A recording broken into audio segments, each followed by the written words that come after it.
Oh, okie dokie, here we are. Hello, friends. This is Ruth, and you are in my studio right now. And this morning I was looking through the cupboard for something. I don't even remember what at this point. And I ran across this box. Now, it did have spaghetti in it, but it came in a sealed package, so I was able to take it out and take the box. You bet. It has this really cool hole in it, and I thought, oh my gosh, that is an art journal waiting to be made. So that is exactly what's going to happen to this box. And it doesn't have to be a box with a hole in it. I just think that's a really cool feature that I can incorporate into the cover. I'm hoping I don't bite off more than I can chew, but I'm going to figure out a way to keep this hole here and still cover the rest of it. But I wanted to show you how to make an art journal book or a sketchbook, whatever you want to call it, from just any old box that's in your cupboard. It could be mac and cheese, it could be cereal box, it could be dog biscuits, all of which I have personally used to make art journals. I have about, at least 30 art journals over there. I don't dare count them, that I have made from some variation of cardboard boxes and whatnot. So I could probably make videos for a full solid month showing all the things you can make them out of. But today, we're going to focus on this box. So I want to show you, first of all, how to disassemble a box without destroying it so that you can utilize the most of it without having to just cut this up into little pieces of cardboard and then have to tape it back together to have a spine. No, no, no, no, no. Here's what we do. First of all, you want to open both ends. Obviously, the top is already open.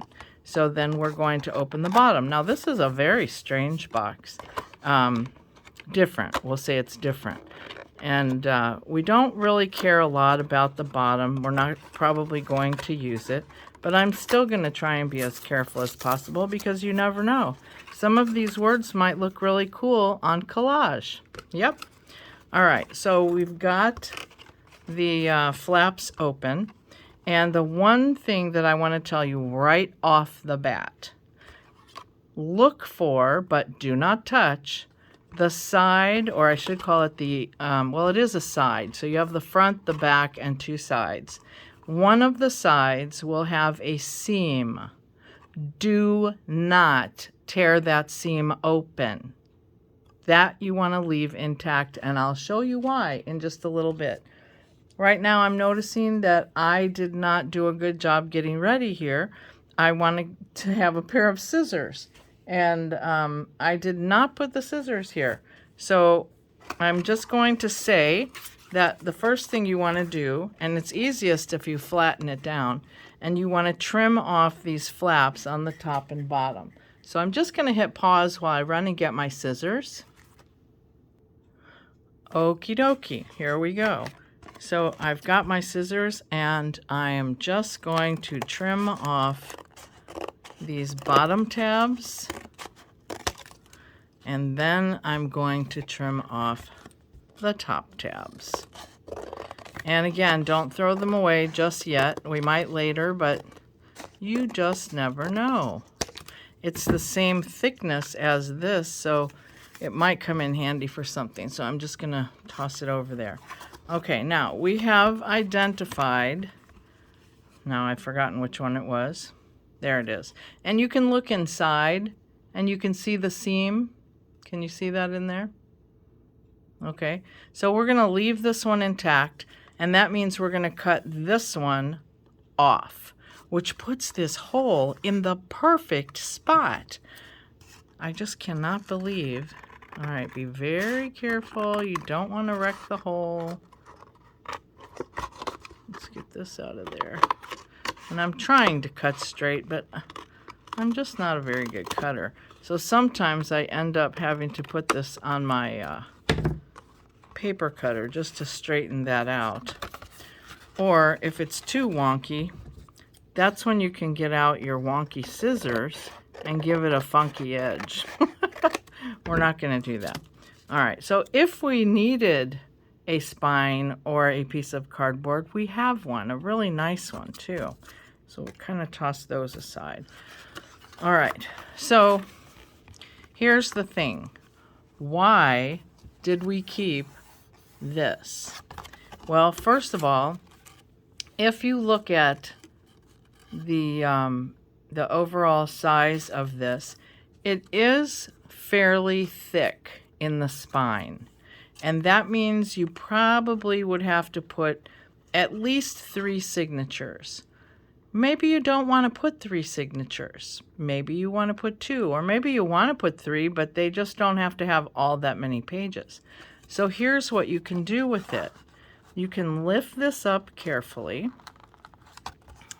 and I stress the point carefully, but usually one end or the other will be easier to lift up. And once you get it started, you can just kind of slide your thumb under it and it goes straight along. Now, what you can do is you can use this to glue it down if you wanted 1 signature or 2 signatures. You can make it whatever width you want. It doesn't have to be way out here. Okay, so I'm going to cut off, I'm going to estimate right about here. That looks like a good width to me. And I think after making 30 plus journals, I can pretty much estimate how big I want it to be. Now, you're going to glue this back together, and all you really need is some glue stick.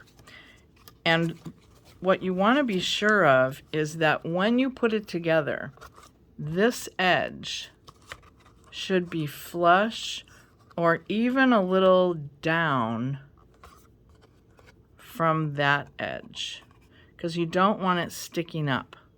Okay, so I'm going to grab my glue stick. And yes, this is my purple glue stick that I love because it goes on purple. I'm going to just move these out of the way for a minute. It goes on purple, but then as it dries, it starts turning clear. So you know when that's happening because the purple starts going away. So you kind of have to hurry. Now I forgot which way I was going here. Okay, shoot. Oh dear, it's going to turn clear in no time. Okay, here we go. So, that's right. All right. So we're getting that cut edge. That's even a better way to hold it. Buried down. See, and there's like just the tiniest, and it slides around a little bit, which is good until you get it to where you want it. Just the tiniest little bit showing, so that you know you're not going to have something sticking up here. Okay? Now, if you want, you can set that down with something heavy on it. I've got this big old jar of, whoops, sorry about that. And we're just going to let it sit over there, and all this purple glue will turn clear as it dries. Or you can take something to help it along, because the next thing that we're going to do is we're going to make some pages, or identify, find, locate, all of those. We're going to find some pages to put in our journal, okay, while that's over there drying. I'm going to put this other semi-heavy thing on the other end of it. Okay, so some of you might be familiar with jelly printing. I have here a page that I did a jelly print on, and I don't know why I only did a jelly print on one part of it. Normally I would print over here and up here and here. I don't know, maybe I didn't like the color, maybe I love the color. I don't know why I left it like this. Maybe I had enough at the time. Anyway, whoops. See, this is not quite dry. I could turn it over. That's what I'll do. Looks dirty, but I think it's alcohol ink. So I'm going to use this as one of my pages. Now, if I don't like the fact that there's only jelly print on part of it, well, I could take one of my acrylic paint markers, and I use acrylic because then it's going to be waterproof and I don't have to worry about that. And I'm really just trying to somewhat simulate, and I'm doing it really fast, which means it's very sloppy. Somewhat simulate the pattern that's down below here. So I'm just making these little curved, I'm going to call them band shells because they remind me of a band shell in a park that I knew of when I was a kid. So yeah, it doesn't look anything like that except that they're curved. And I'm just going to kind of add some squiggles there.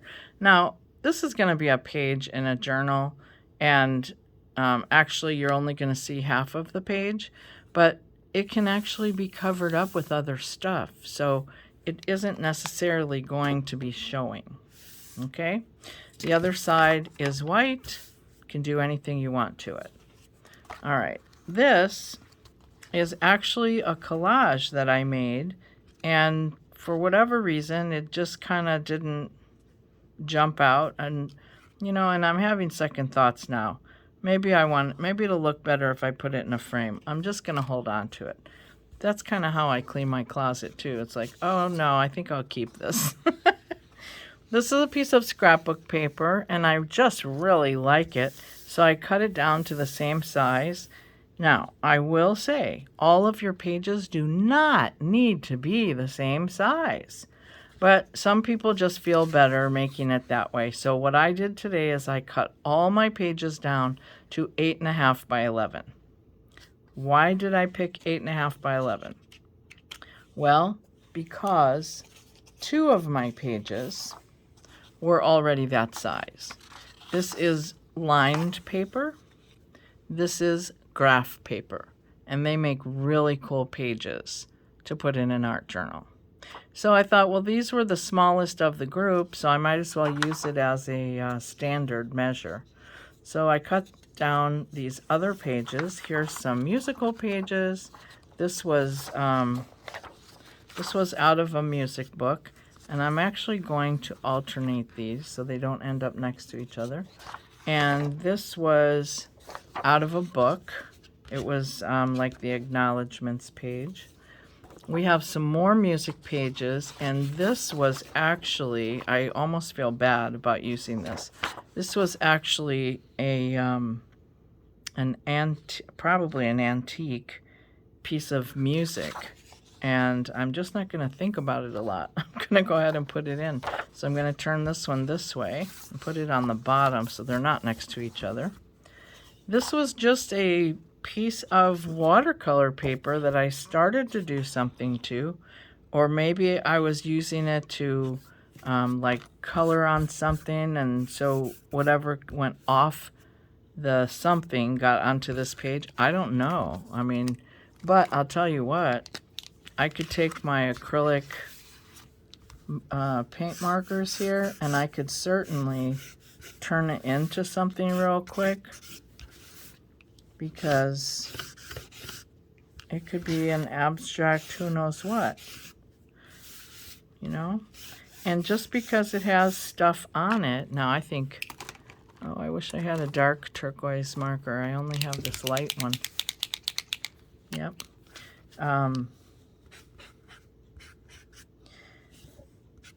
It could add intrigue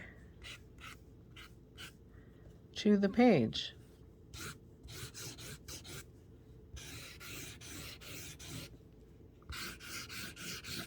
All right.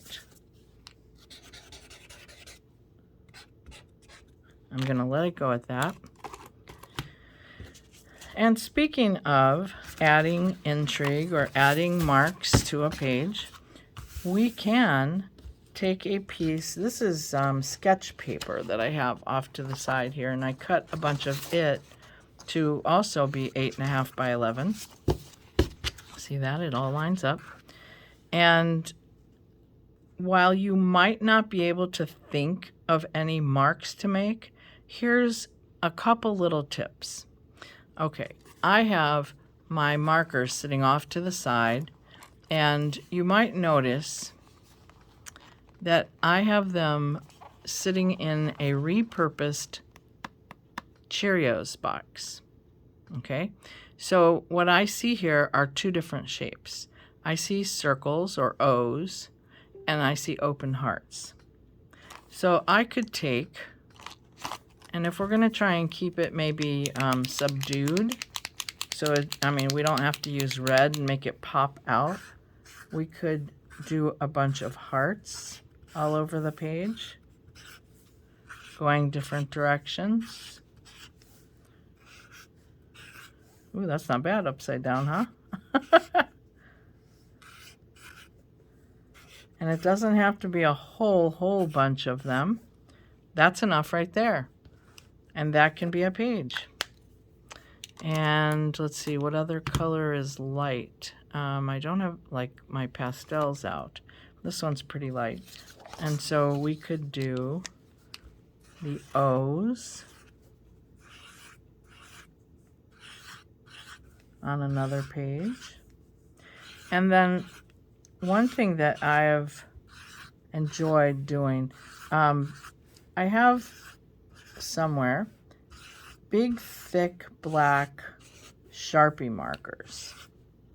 And when they start getting worn out, they start getting sketchy. You know, like you try to draw a line with it and it's not very solid. And let me show you something that you can do with those. They actually come in handy. I just remembered that I threw out the black one because it did finally get its cap left off and it dried completely up. So, and I'm glad I have some paper around from when it wasn't completely dried. But what I used to do, since it had a nice big wide tip on it, I would just kind of take it and draw sort of like this, sketchy stripes. And you could make them as far apart as you want, or you could make them doubles if you wanted. Every other one doubles. I'm losing track of which one is every other. You could go across and make it a plaid. There's just all kinds of things that you could do with a sketchy marker. Now, I'm going to take this one. If it's dry, it looks dry. And I'm going to just bury it in the pile. And I think I'm going to put this one, I'm going to turn this over and put it on the bottom, just so they're mixed up. All right. And then you can look around you and see other patterns. They're everywhere. This label has a bunch of stars on it. And your stars don't have to look like those stars.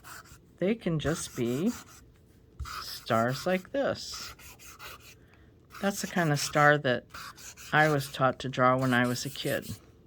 And it's the only kind that I knew how to draw for the longest time. Okay, let me put one more over here. All right, so now we have a page with a bunch of stars on it. These are all excellent pages for an art journal. And you can do something on both sides if you want, or you can just keep it on one side, because when you fold it, the other side is going to be white, and that leaves room in case somebody wants to do a little bit of journaling or note-taking. My journals don't have notes in them because I'm not a note-taker. Okay, I've got one of these. I'm wondering if I didn't cut this one down properly. Let's find out. Oops, there's a little tear. Oh, it seems to be okay now. Maybe it was just stuck. All right, so what we have now, 1, 2, 3, 4, 5, 6, 7, 8, 9, 10, 11, 12, 13, 14. So what we could do, 1, 2, 3, 4. I'm going to take 4, 1, 2, 3, 4. 1, 2, 3, 4. That's 12. 4, 8, 12, 13, 14. All right, so I'm going to leave this one out only because, I don't know, because it's hard and it's unlike the other ones. And I'll leave the striped page out. And we're going to get a striped page anyway because it's in, it's on the back side of this graph paper. The other side of it is lined, okay? All right, so we have 4, whoops, 1, 2, 3, 4, 1, 2, 3, 4, 4, 8, 12. So what I'm gonna do is fold these in half, each of them. And in case you didn't know, a group of pages is called a signature. So this is one signature. And if you look at your books, this page is a little short, but that's okay. All your books, almost all your books, are made up of a collection, I'm going to fold this one this way, of signatures. There we go. And you can see this if you open the spine. Let's see. All right, so we have 3 signatures. Okay, so here is a paperback that I have. I wanted to try and do a paperback and a hardback just to show you. And if you look at the end really close, you can see all the little groups, can you see that? Of signatures. Okay, and there's a lot of signatures in this book. Some books have less than others. Now, this is a tall book. Wasn't quite sure it was going to fit. I'm going to take off the jacket just to get it out of the way. And this is a much better example because you can actually see the signatures. Okay, so like here's a signature, and I'm just gonna, oh, maybe I'm not gonna pull it out, but you can see where it's folded, and there's not a lot of pages in a signature. In fact, this one only has 2 literal pieces of paper. Here's one piece, and this is the other side of it. And there's 2 pieces. And if you look really close, they stitched it into probably a piece of paper or lightweight cardboard that they used to be, there we go,